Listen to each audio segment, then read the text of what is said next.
Bonjour les enfants, bienvenue dans ce nouvel épisode des copains de Jeanne.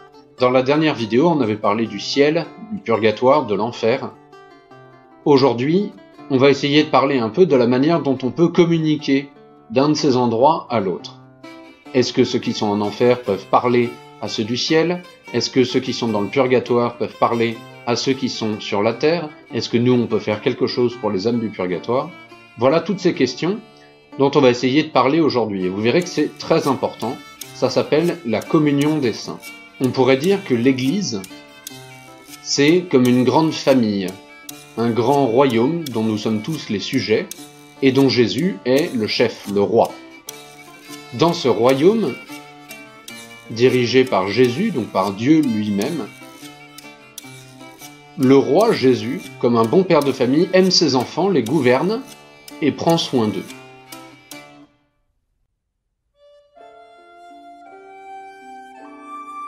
Mais ce royaume de Dieu est divisé, on pourrait dire, en trois régions, en trois provinces. La province du ciel, la province de la terre et la province du purgatoire. L'enfer n'est pas une province du royaume de Dieu, puisque tous ceux qui sont en enfer ont rejeté Jésus comme leur roi. Ce qu'on appelle la communion des saints englobe tous ceux qui sont déjà au ciel, les saints et les anges, et tous ceux qui peuvent encore y aller, c'est-à-dire nous maintenant sur terre. Et puis ceux qui sont au purgatoire et qui iront un jour. Ceux qui ne peuvent plus du tout, plus jamais aller au ciel, ne rentrent pas dans ce qu'on appelle la communion des saints.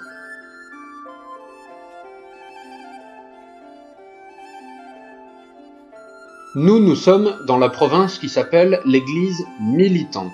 Militante, vous savez, ça a donné en français le mot militaire. L'Église militante, c'est l'Église qui se bat. L'Église qui combat contre le démon en ce moment sur terre et qui essaye d'aller au ciel. Et c'est difficile d'écouter Jésus à tous les moments de notre vie sans jamais écouter le démon. C'est un vrai combat. Alors on appelle cette partie de l'Église l'Église militante.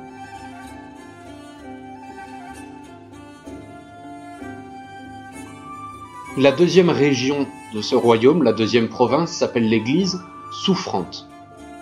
L'Église souffrante, ce sont les membres de l'Église qui, aujourd'hui, souffrent dans le purgatoire. Nous, sur Terre, on peut avoir des souffrances, parfois très graves, mais ça n'a rien à voir avec les souffrances du purgatoire. Et puis au ciel, ils ne souffrent plus jamais, on en a parlé. L'Église souffrante, ce sont tous les gens qui vont aller au ciel un jour, ça c'est sûr, on l'a dit dans la dernière vidéo, mais qui pour l'instant restent au purgatoire pour se purifier. Et comme le purgatoire, c'est très difficile d'y être, on souffre de se purifier pour aller voir Dieu, alors on appelle cette partie de l'Église l'Église souffrante.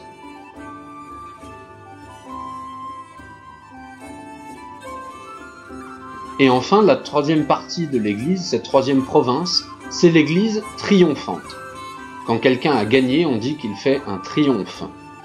L'Église triomphante, c'est l'Église de ceux qui ont déjà gagné, c'est-à-dire les saints et les anges au ciel. Tous les gens qui sont au ciel font partie de cette Église triomphante. Voilà, on a les trois provinces du royaume. L'Église militante, nous sur terre, l'Église souffrante, les âmes du purgatoire, et l'Église triomphante, les saints et les anges du ciel qui sont déjà avec Dieu.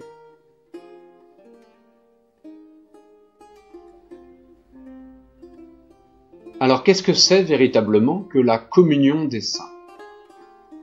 Comme union, ça veut dire être uni avec, être tout proche.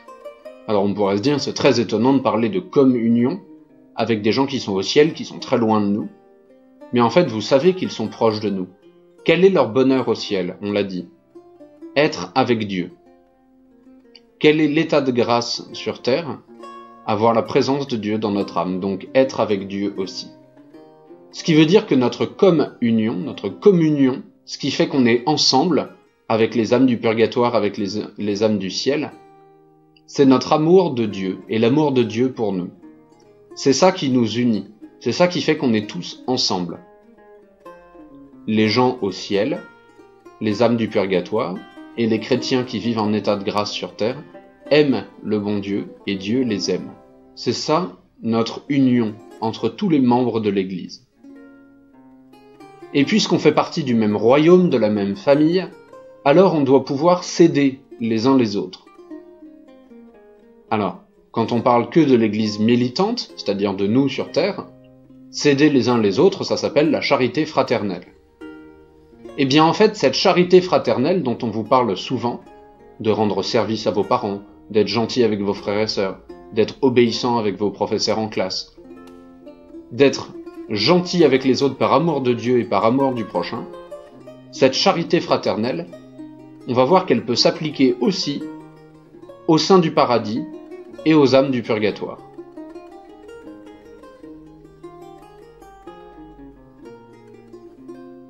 Alors expliquons comment c'est possible. On va reprendre l'image du roi et de son royaume.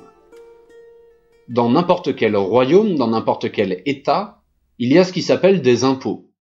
Chacun donne un peu d'argent régulièrement. Et ces impôts, normalement, doivent servir à aider ceux qui en ont besoin, à financer le fonctionnement du royaume, mais aussi à aider. Regardez, si on prend un exemple, un jour, il y a une région de France qui a une très grosse inondation, et il y a beaucoup de maisons qui sont détruites. Alors l'État va donner de l'argent pour aider à reconstruire les maisons. Cet argent, c'est l'argent que tout le monde a donné, qui a été placé dans le trésor de France, et qu'on réutilise parce que quelqu'un en a besoin. Dans l'Église, on pourrait dire c'est la même chose, sauf que Dieu est beaucoup plus juste que tous les gouvernants de la terre. Toutes nos prières, toutes nos bonnes actions, tout ce qu'on fait de bien, tout ce qu'on supporte de pénible, par amour de Dieu, tout ça, ça vient enrichir le trésor de l'Église. Un trésor de grâce, un trésor de mérite. Et ce trésor, le bon Dieu peut s'en servir pour l'appliquer à quelqu'un qui en a besoin. C'est pour ça, par exemple, que quand on prie pour quelqu'un, ça fonctionne. Quand on prie pour quelqu'un, Dieu accepte d'appliquer nos prières à cette personne. Ça veut dire qu'on met nos prières dans ce trésor de l'Église, et Dieu va prendre dans ce trésor les grâces dont la personne pour laquelle on prie a besoin. Ce qui veut dire que le trésor de l'Église est immense. Vous imaginez bien, depuis ces siècles et ces millénaires, on a tous les mérites de la Passion du Christ, on a tous les mérites de la Sainte Vierge, des apôtres, de tous les saints, et tous nos mérites à nous aussi, toutes nos bonnes actions. Tout ça, c'est dans le trésor de l'Église. Regardez, imaginez que vous ayez un oncle qui s'appellerait Édouard, et qui soit très malheureux, et que vous voulez prier pour lui. Vous pouvez prier Saint Édouard, son saint patron. Saint Édouard, pendant sa vie, a été un grand saint, et a beaucoup rempli le trésor de l'Église. Alors, vous pouvez demander à Saint Édouard de prier Dieu pour votre oncle, de demander à Dieu de le consoler dans sa tristesse. Et Dieu va envoyer des grâces de consolation à votre oncle par les mérites de Saint Édouard. Ce qui veut dire que les bonnes actions de cet Édouard d'il y a des centaines d'années, de ce Saint Édouard, va servir à votre oncle Édouard maintenant. Vous voyez, c'est ça la communion des saints, ça marche aussi dans le temps. Nos bonnes actions de maintenant peuvent servir peut-être à des chrétiens de dans 300 ans. Puisqu'on donne tout au même trésor de l'Église, un trésor spirituel, un trésor de grâce et de prière et de bonnes actions. Et ce trésor, le bon Dieu peut s'en servir à n'importe quel moment et pour n'importe qui, ceux qui en ont besoin. Nous-mêmes, sur Terre maintenant, puisque nous sommes membres de l'Église militante, de l'Église qui se bat, nous pouvons aussi prier pour nous-mêmes, demander à Dieu d'enlever de notre âme un défaut, une mauvaise habitude, ou au contraire d'y mettre une qualité, une vertu. Nous pouvons prier pour nous-mêmes. Les saints du ciel n'ont plus besoin de prier pour eux-mêmes, ils sont déjà au ciel. Ce qui veut dire que la prière des gens au ciel est entièrement tournée vers les autres, entièrement tournée vers les âmes du purgatoire et vers nous sur la terre. Nous-mêmes, nous prions pour nous, pour les âmes du purgatoire, mais ça sert à rien de prier pour les gens du ciel. Ils sont déjà dans un état de bonheur parfait. On peut les prier, mais on ne peut pas prier pour eux. Vous voyez la différence ? Prier pour quelqu'un, ça veut dire demander à Dieu de lui donner quelque chose qu'il n'a pas, et donc quelque chose de mieux que ce qu'il a maintenant. Les saints sont déjà dans un état de bonheur absolument parfait. Donc ils n'ont pas besoin de quelque chose de mieux. Ils ne peuvent pas recevoir quelque chose de mieux. C'est déjà le mieux qu'ils ont. En revanche, les âmes du purgatoire, elles, ont beaucoup besoin de nos prières. Parce que les âmes du purgatoire ne peuvent pas prier pour elles-mêmes. Elles ne peuvent rien faire une fois qu'elles sont au purgatoire pour raccourcir cette période de purgatoire. Elles pouvaient le faire quand elles étaient sur terre, en faisant pénitence, en obtenant des indulgences. Elles ne peuvent plus le faire maintenant qu'elles sont au purgatoire. Le seul secours des âmes du purgatoire, c'est nous. Ce sont nos prières pour elles. Alors vous voyez, c'est très important de prier souvent pour les âmes du purgatoire. Et c'est ce qu'on récite, la petite prière qu'on récite souvent après chaque dizaine de chapelets. Ô bon Jésus, pardonnez-nous tous nos péchés, préservez-nous du feu de l'enfer, et conduisez au ciel toutes les âmes, surtout celles qui ont le plus besoin de votre sainte miséricorde. Dans ces âmes qui ont besoin de la miséricorde de Dieu, il y a les âmes du purgatoire. Et nous prions Dieu de libérer toutes ces âmes du purgatoire et de les accueillir au ciel, le plus vite possible.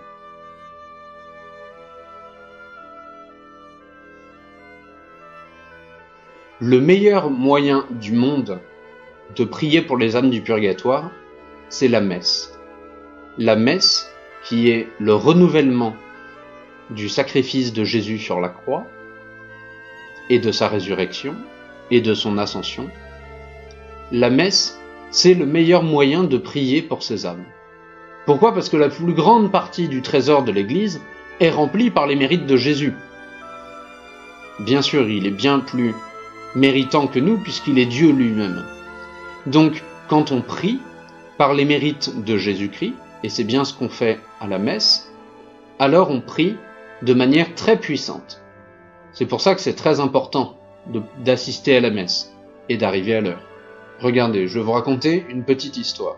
Une petite fille de 5 ans, qui s'appelait Marie, avait malheureusement perdu sa grande sœur. Sa grande sœur était morte. Et ses parents essayaient de lui expliquer que sa grande sœur était au ciel, était là-haut, pour la consoler, et puis pour lui dire, mais tu sais maintenant, tu as ta grande sœur qui veille sur toi au ciel. Et la petite fille avait bien compris. Un jour, cette petite Marie se promène dans une fête foraine avec ses parents, et elle voit un marchand de ballons. Alors elle supplie ses parents de lui offrir un ballon. Et finalement, la maman accepte. Le problème, c'est qu'à peine sa maman lui donne le ballon qu'elle le lâche et que le ballon s'envole vers le ciel. Alors sa maman la gronde, dit « Mais enfin, je viens de te l'acheter, et déjà tu le lâches !» Et la petite Marie qui dit « Mais non, je l'envoie à ma grande sœur au ciel, comme ça elle en aura un elle aussi. » Alors évidemment, c'est une petite fille, elle n'avait pas tout compris, mais là, ce qu'elle a très bien compris, c'est qu'on peut envoyer des choses aux gens. On peut envoyer des prières. Cette grande sœur de cette petite Marie, peut-être qu'elle était encore au purgatoire. Peut-être que si vous avez perdu des gens dans votre famille, des frères et sœurs, je ne vous le souhaite pas, peut-être des parents non plus, des grands-parents, des oncles et tantes, peut-être qu'ils sont encore au purgatoire. C'est triste à dire, mais il faut qu'on le dise. Parce que si je vous dis « tout le monde est au ciel tout de suite », ah, c'est très joyeux et tout le monde est content. Mais c'est pas vrai. C'est pas vrai. Et le problème, c'est que si vous croyez que tout le monde est au ciel tout de suite, alors il n'y a plus aucune raison de prier pour les morts. Et si on prie plus pour les morts, ceux qui sont au purgatoire vont y rester très longtemps. On peut envoyer nos prières vers le purgatoire pour libérer des âmes. Alors il faut le faire souvent et avec ferveur, avec piété. Il faut prier pour les âmes du purgatoire, c'est très important. Regardez, aujourd'hui, on a beaucoup de gens dans le monde qui meurent à cause du coronavirus. Pour la plupart d'entre eux, ils n'auront pas pu voir un prêtre avant de mourir. Beaucoup de ces gens vont se retrouver au purgatoire. Il faut prier pour eux. Il faut prier bien sûr pour tous les malades, mais il faut prier pour les morts. il faut prier pour ceux qui sont déjà morts de cette maladie, pour qu'ils aillent au ciel le plus vite possible. Comment peut-on prier pour ces âmes? Comment peut-on leur offrir quelque chose? Bien, en fait, quand on assiste à la messe, et qu'on fait dire une messe à un prêtre pour quelqu'un qui est mort, c'est comme si on disait à Jésus, « Jésus, s'il vous plaît, prenez dans le trésor de l'Église et donnez à cette personne pour qui je fais dire la messe tout ce que vous avez pu prendre dans le trésor pour la libérer du purgatoire. » Et alors, Dieu, parce qu'on a prié pour cette âme, et encore plus parce qu'on a fait dire une messe pour cette personne, va raccourcir son temps de purgatoire, ou peut-être le supprimer totalement. Nous-mêmes, on ne sait pas du tout qui est au purgatoire et pour combien de temps ils y sont. Mais on sait, parce que Jésus nous l'a dit, que c'est très important de prier pour les morts et que ça fonctionne. Alors il faut continuer. Parfois il faudra plusieurs messes. Une messe, puisque c'est le renouvellement du sacrifice du Christ, ça devrait suffire pour sauver le monde entier en une seule fois. Le problème, c'est pas la messe, le problème, c'est notre ferveur, notre piété à la messe. Comment on a assisté à la messe? Si on assiste à la messe en étant distrait, en faisant complètement autre chose, pour nous, elle n'aura pas beaucoup de valeur, cette messe. Elle rapportera pas beaucoup de grâce pour la personne pour laquelle on prie. Si au contraire, on est très fervent, on essaye de suivre la messe, d'écouter ce que dit le prêtre, de chanter avec tout le monde, d'être vraiment concentré sur ce qu'il est en train de se passer à l'autel, alors nous mériterons beaucoup plus de grâce pour les âmes du purgatoire. Mais il n'y a pas que la messe. Tout ce que vous faites de bien, tout ce que vous supportez de pénible, tout ça vous pouvez l'offrir pour les âmes du purgatoire, et c'est une très belle dévotion. Vous pouvez vous dire un matin, « Mon Dieu, toutes les souffrances de ce jour, toutes les bonnes actions que je vais pouvoir faire, tout ça je l'offre pour les âmes du purgatoire. » Et puis vous pourriez dire par exemple, « Pour l'âme qui est au purgatoire depuis le plus longtemps, ou pour l'âme qui doit y passer le plus de temps encore, pour libérer des âmes du purgatoire. » Et je vous ai dit, la prière des enfants touche particulièrement le bon Dieu. Alors priez beaucoup pour les âmes du purgatoire, c'est très important. Sainte Thérèse, de l'enfant Jésus, quand elle était enfant, avait dû aller chez le dentiste. Et à l'époque de Sainte Thérèse, le dentiste, c'était pas comme maintenant. Il n'y avait pas d'anesthésie, il n'y avait pas tout un cabinet médical stérile et tout. Ça faisait beaucoup plus mal que maintenant. Et elle avait dit, j'offre toutes les souffrances du dentiste pour l'âme de mon grand-père qui est mort. Le catéchisme nous le dit bien. On est unis à toutes les autres provinces de l'Église. On est unis au sein du ciel par les prières que nous leur faisons. On les prie pour qu'ils demandent à Dieu pour nous des grâces. Et puis, on est unis à eux aussi par les bons exemples qu'ils ont laissés pour nous sur terre. On est unis aux âmes du purgatoire par les prières et les bonnes œuvres que nous pouvons offrir pour leur soulagement. Et on est unis avec tous les autres fidèles de la terre parce que chacun profite des prières et des mérites de tous. C'est pour ça, par exemple, que la prière du Notre Père, on ne la récite pas pour nous tout seuls. On ne dit pas « pardonnez-moi mes offenses » comme moi je pardonne. On dit « pardonnez-nous nos offenses » comme nous pardonnons. On est plusieurs, on est ensemble, on est unis dans cette lutte, dans ce combat pour aller au ciel. Des millions d'âmes à travers le monde et à travers le ciel nous aident à faire le bien. Et nous pouvons aider ces âmes à faire le bien aussi. Voilà, on a terminé de parler du « Je crois en Dieu ». À travers toutes ces vidéos, on a pu expliquer rapidement ce que voulait dire ce symbole des apôtres, ce « Je crois en Dieu ».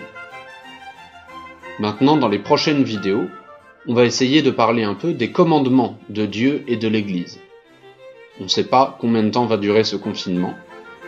Alors, si on peut en profiter pour revoir tout notre catéchisme, pour se former, pour apprendre des choses avec le bon Dieu, on va pas se priver.